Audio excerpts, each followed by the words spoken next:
Welcome back, gang, for the first time and hopefully many more to come. Don't forget to subscribe to the YouTube channel and click on the notifications right here, this little bell, so you can get those emails every time we go live. Peace. Potentially, what could be some of the challenges ahead going over into the US market for yourself? People don't really want you to be there. You know, when people have been there for a long time, the last thing they want is some young upstart strolling in and trying to sign fighters and trying to take TV dates. So, you know, it's going to be a rocky road, but we're not looking to go crazy there. Looking at 4 or 5 events in 2018, and that's really getting behind Danny Jacobs. If another superstar comes along, we'll look at him as well. But really, we know what we're doing. We've got a nice strategy there at the moment, and we'll see where it goes. Like you said earlier, you know, HBO, Top Rank left HBO. They've done a deal with you. Anthony Joshua, I'm not sure how long he's got with his Showtime contract. Is there maybe potentially we could see AJ on HBO one day? I don't know. I mean, it's not, you know, Showtime have been very good to Anthony Joshua. They've backed him from the Molina fight. Actually, the Charles Martin fight was on Showtime as well. So, you know, there's no real look to be jumping networks. Anything can happen.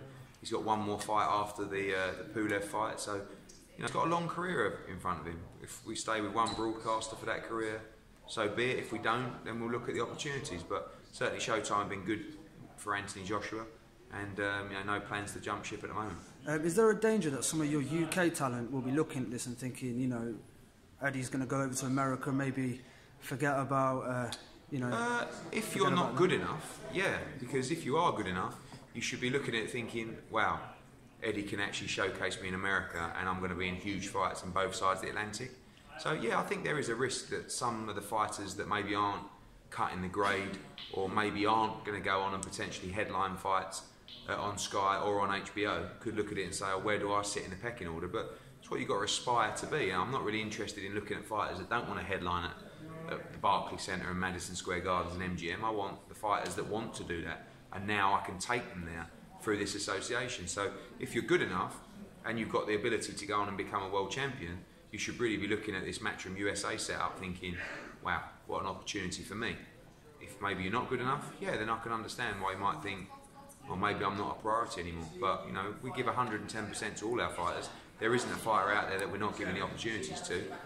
But of course, if you are good enough and you are a star, then you've had it off because you're going to be showcased on both sides of the Atlantic. Will we see Danny Jacobs over here? Not really, no. I mean, I don't. You know, people talk about that. You know, the Billy Joe Saunders fight is a fight we could look at, but really, the plan is to expand big shows in America. So, Danny Jacobs is obviously American. He's a big New Yorker. So the plan is to box him in New York in big fights. Of course, the Triple G Canelo winner is the fight that we want. And actually, when you look at the options for the winner of that fight, in my opinion, there's only one.